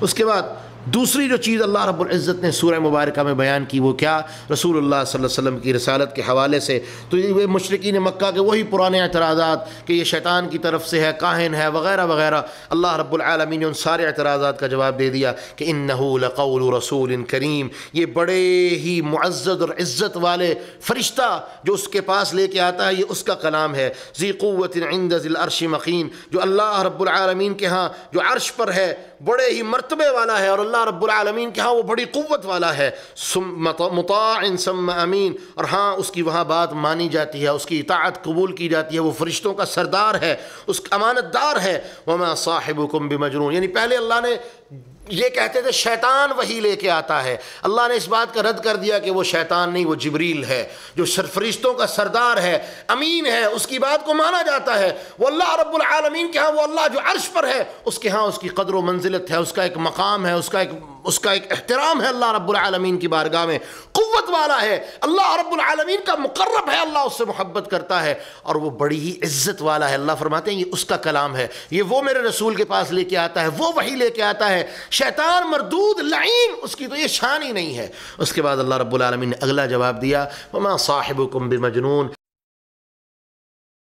تمہارے اندر سے جو پیدا ہوا ہے تم اسے جانتے ہو، حسب نسب خاندان سب کچھ جانتے ہو، بمجنون، اس کو تم مجنون کہتے ہو، یہ مجنون نہیں ہے، یہ تمہارے بارے میں حرص رکھنے والا ہے، اس کے دل میں تو تڑپ ہے، اس کے دل میں تو ایک شدید تڑپ ہے کہ تم اللہ کے عذاب سے بچ جاؤ، یہ مجنون نہیں ہے۔ اور اللہ رب العالمین فرماتے ہیں وَلَقَدْ رَآهُ بِالْأُفُقِ الْمُبِينِ، اور بلا شبہ اس نے جبریل کو آسمان کے کناروں پر دیکھا۔ یہ دونوں کے اب تعلق کی بات ہو رہی ہے کہ جبریل صرف غیب سے وحی لے کے نہیں آتا، یا جبریل کوئی غیبی چیز نہیں، اللہ نے اپنے رسول کو جبریل کو دکھا دیا ہے، 2 مرتبہ اللہ کی 3 مرتبہ رسول اللہ صلی اللہ علیہ وسلم نے جبریل کو اس کی اصلی حالت میں دیکھا۔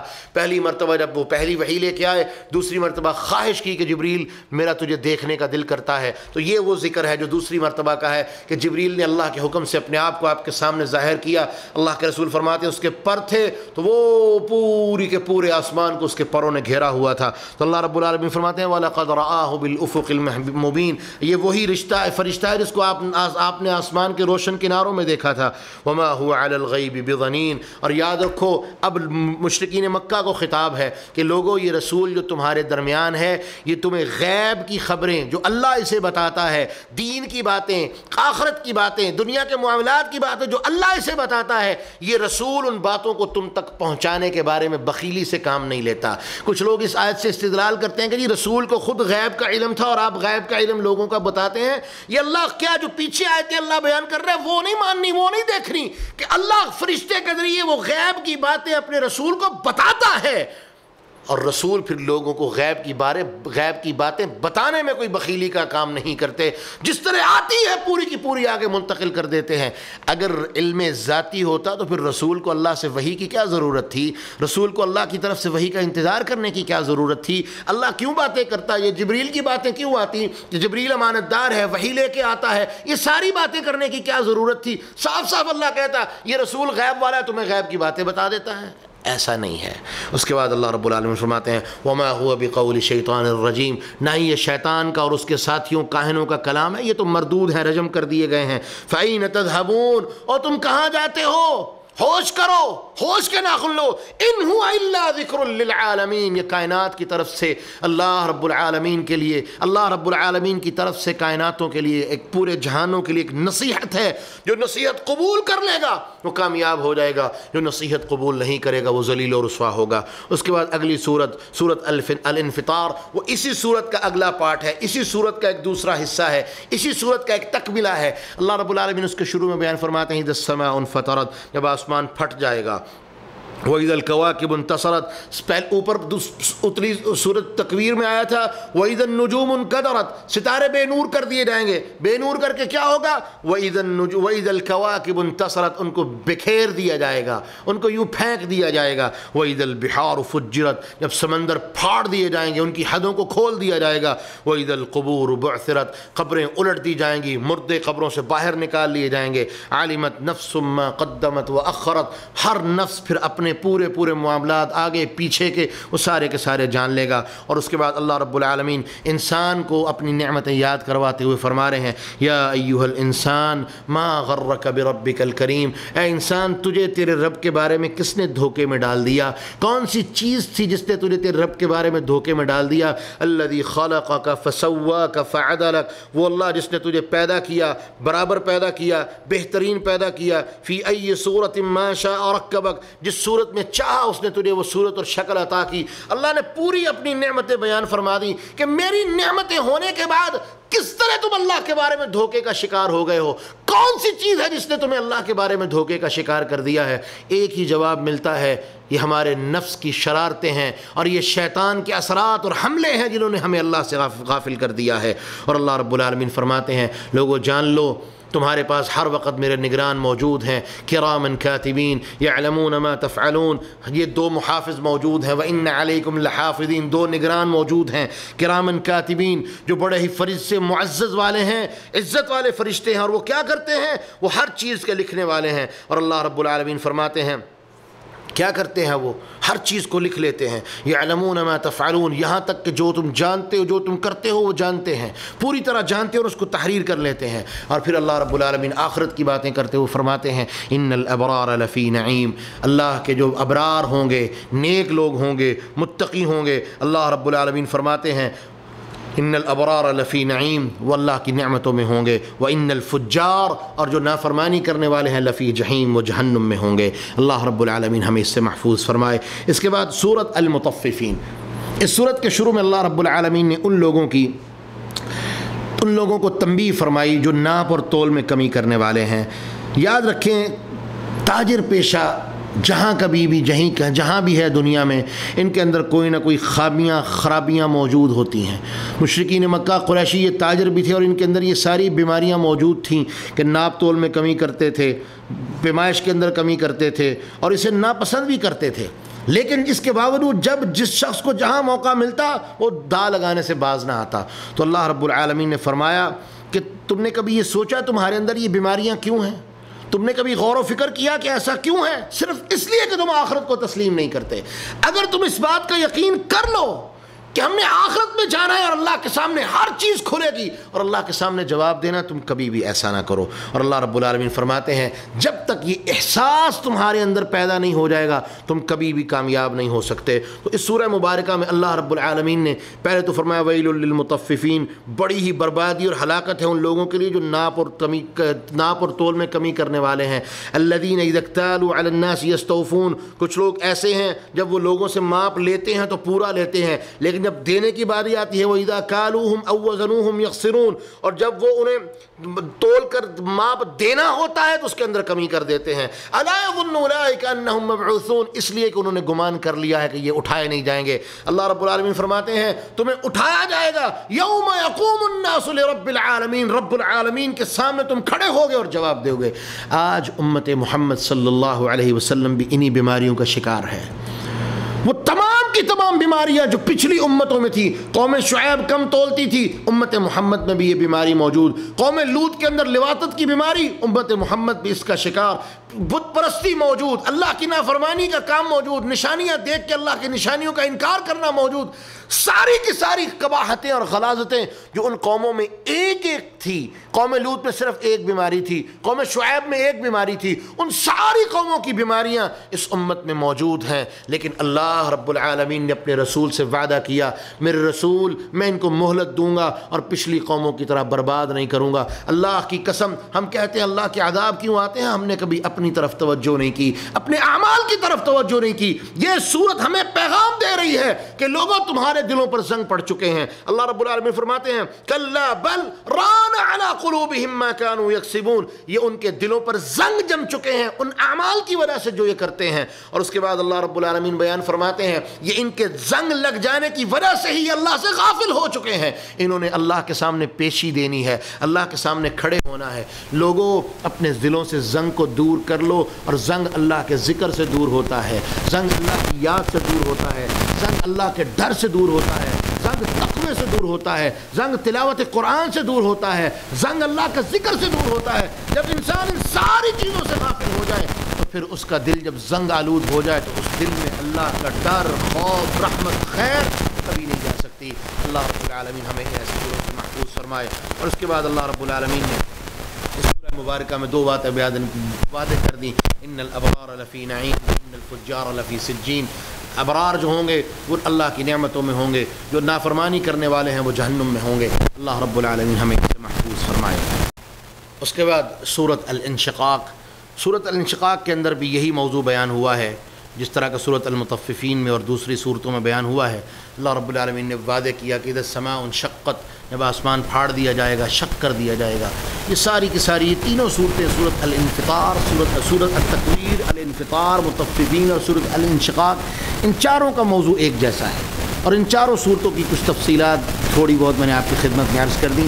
اب ہم آگے بڑھتے ہیں سورۃ البروج کی طرف۔ بروج یہ برج کی جمع ہے، اور آسمان میں برج ہیں، اللہ رب العالمین نے ان کا ذکر کیا اور قسم اٹھائی کہ والسماء ذات البروج، آسمان کی قسم جو برجوں والا ہے۔ آسمان میں 12 برج ہیں، برج بمعنی ستون کہہ لیں کہ وہ 12 ستون ہیں جو انسانوں کو نظر نہیں آتے اور اللہ رب العالمین نے ان کو بنایا ہے۔ اس سورہ مبارکہ میں اصل میں اللہ رب العالمین نے صحیح مسلم کی 3005 نمبر روایت میں ایک واقعہ بیان کیا ہے، بڑا لمبا اور تفصیلی واقعہ ہے جس کا یہ مقام اور محل نہیں ہے، لیکن اشارتاً بیان کر دوں کہ ایک بادشاہ تھا، اس نے جب اپنی قوم کے اندر اللہ کی اطاعت اور اس کی نظر میں یہ سرکشی تھی، اس نے جب اس کو دیکھا تو اس نے اپنی قوم کے لیے خندقیں کھدوائیں اور حکم دے دیا کہ ان کے اندر چھلانگ لگاؤ، جو اللہ کو ماننے والا ہے اس آگ میں چھلانگ لگا دے۔ اور یہاں تک کہ اللہ کے رسول صلی اللہ علیہ وسلم نے فرمایا ان خندق والوں کو قتل اصحاب الاخدود، اللہ نے اعلان کر دیا کہ ان کو قتل کیا گیا تھا، ان کو ناحق قتل کیا گیا تھا، اس لیے کہ وہ اللہ کے اوپر ایمان لانے والے تھے۔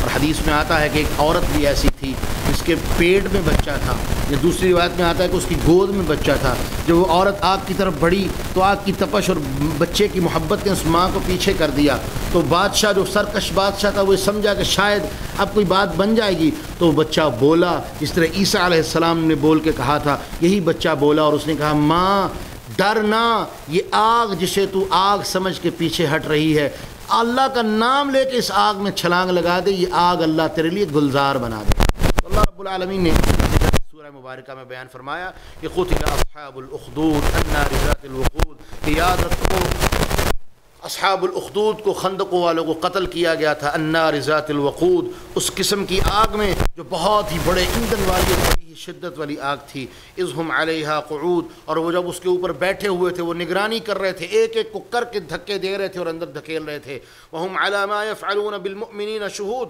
اور جو انہوں نے مومنوں کے ساتھ کیا اللہ رب العالمین فرماتے ہیں وہ اس کے اوپر گواہ بن گئے، اللہ نے ان کے نفسوں کو ان کے اوپر گواہ بنا دیا، وما نقموا منہم الا ان یؤمنوا باللہ العزیز الحمید، اور ان کو انہوں نے ایسا کیوں کیا، خندقوں میں کیوں جلایا، کیونکہ وہ اللہ کے اوپر ایمان لانے والے تھے۔ لوگوں یاد رکھو، آج تو ہم ایسے زمانے میں ہیں کہ ہمیں ایمان کی وجہ سے کوئی تکلیفیں نہیں ہوتی، کبھی ان لوگوں سے پوچھ کے دیکھو جو چائنا میں مسلمان جو سنگیانگ صوبہ کے اندر ذلیل اور رسوا کیے جا رہے ہیں، کبھی ان سے پوچھ کے دیکھو، برما میں مسلمانوں کو اسلام کی قیمت چکاتے دیکھو، اللہ کی قسم اگر ان لوگوں کو دیکھ کے ہمارے اندر غیرت اسلامی اور اسلام کی قیمت اور عظمت نہیں جاگتی تو اللہ کی قسم ہمارے ضمیر مردہ ہو چکے ہیں۔ یہ وہ لوگ ہیں جن کے قصے اللہ ہمیں سنا رہا ہے کہ اللہ پر ایمان لانا ان کے لیے جرم بن گیا اور ان کو زندہ جلا دیا گیا۔ لوگوں آج کہ تم اللہ کی نعمتوں میں ہو، اللہ کے اوپر ایمان اللہ نے تمہیں موروثی طور پر ورثے میں دے دیا ہے، لوگوں اس نعمت کی قدر کرو اس سے پہلے کہ اللہ تم سے ان نعمتوں کو چھین لے۔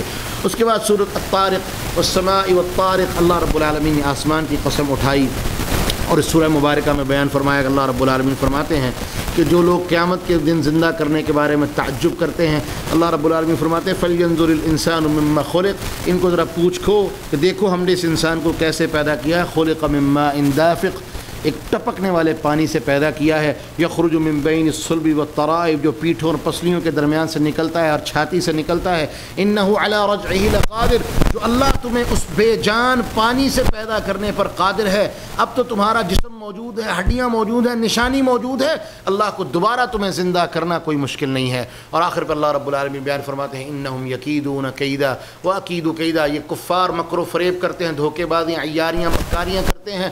اللہ رب العالمین فرماتے ہیں پھر ہم بھی ان کے ساتھ اس طرح کے معاملات اور تدبیریں چلتے ہیں۔ فمہل الکافرین امہلہم رویدا، آپ ان کو مہلت دے دیں، ان قریب ایک وقت آنے والا ہے یہ مہلت ختم ہو جائے گی اور پھر ہم ان سے حساب لیں گے۔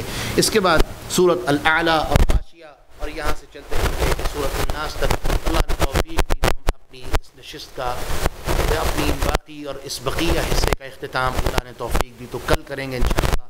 کل صبح ہماری نشریات کی آپ کی خدمت میں دوپہر کے وقت اور ظہر اور عصر کے درمیان پاکستانی وقت کے مطابق آخری حصہ جو ہے قرآن مجید کی تکمیل کا، جو آخری نصف ہے 30ویں پارے کا، وہ آپ کی خدمت میں نشر کیا جائے گا۔